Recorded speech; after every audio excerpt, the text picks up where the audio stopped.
welcome to Kidmissing TV. Today we're going to talk about the case of Brittany Locklear.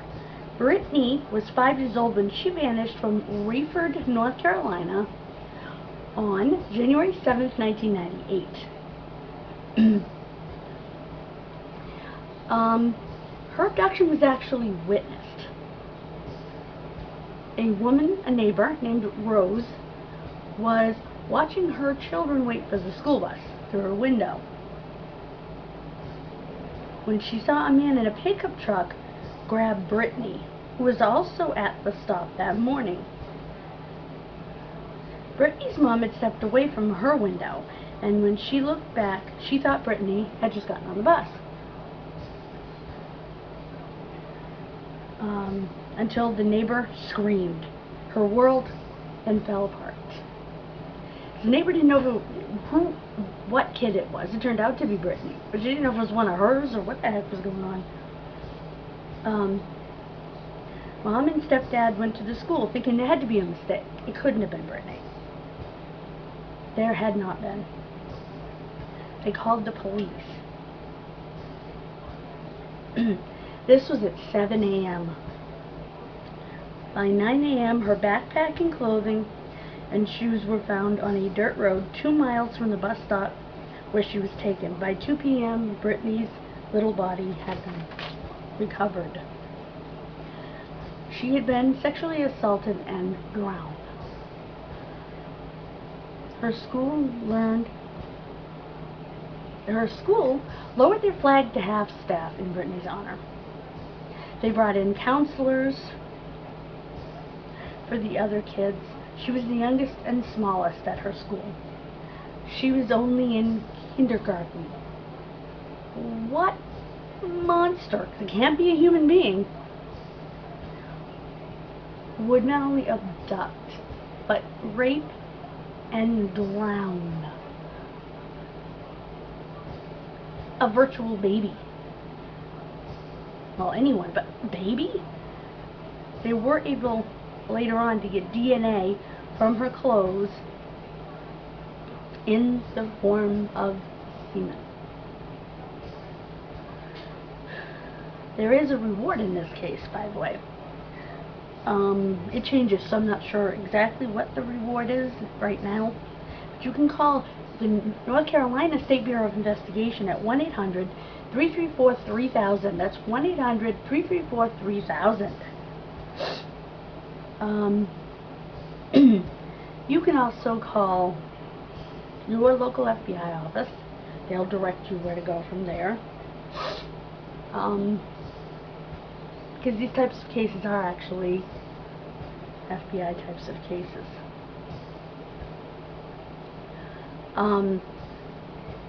They did get a description of the truck. It was brown, and the kidnapper was a white male.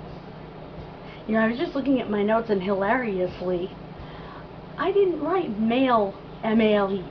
For some reason, my brain malfunctioned, and I wrote male as in post office.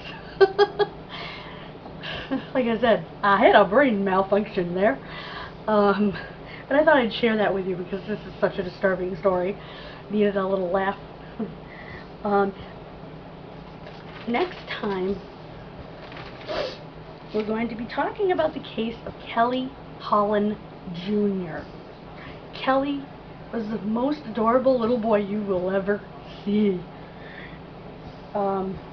He was 6 years old when he disappeared in 1982 from Pine Tree Hollow, Kentucky.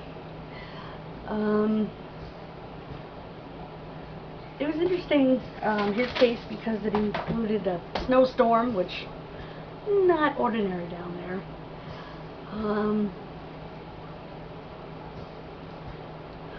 Like I said, cutest little guy you'll ever see.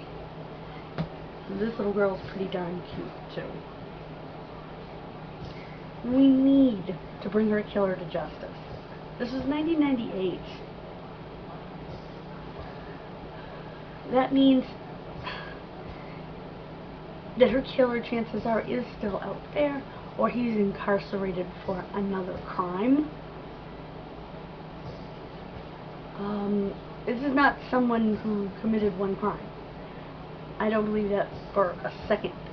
And am I a forensics expert in any way, in psychology, psychiatry, whatever? No. I am just saying this because of what I've learned about these people.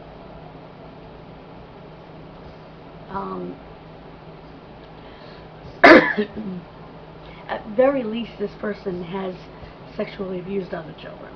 I believe that.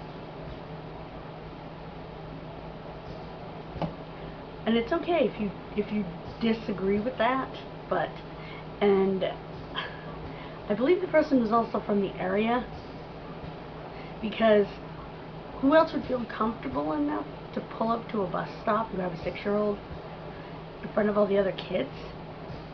And in eye shot of windows of moms?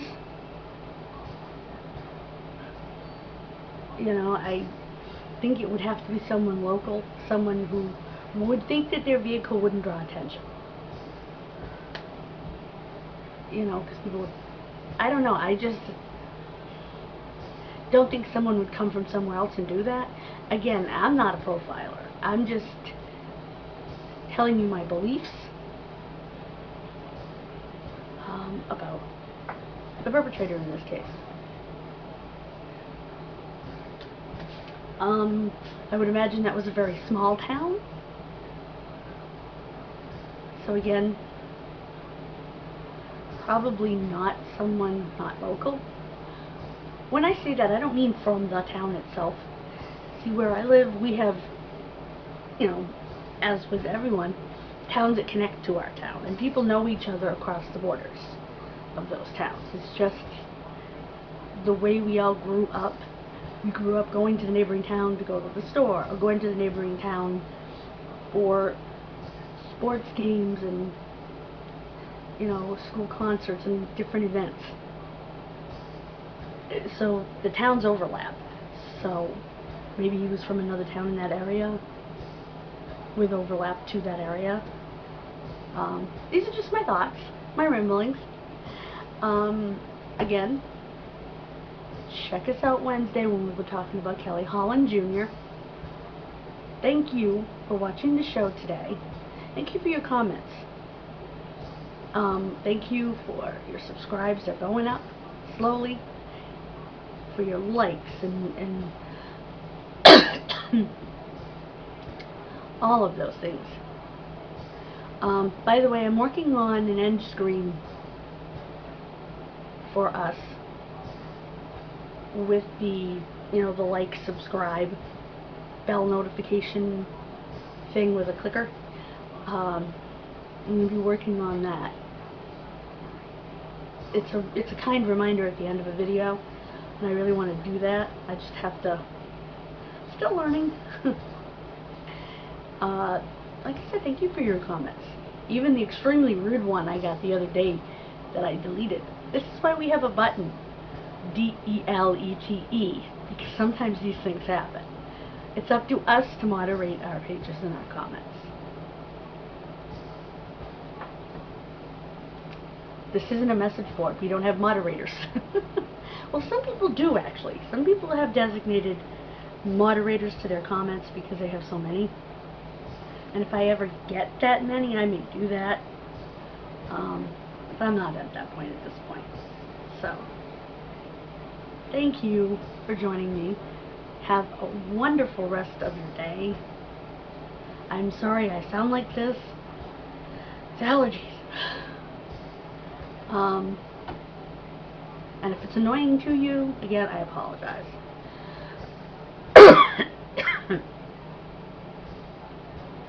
There's very little I can do about it except take an allergy pill. I'm just glad I could talk today to get the case out there.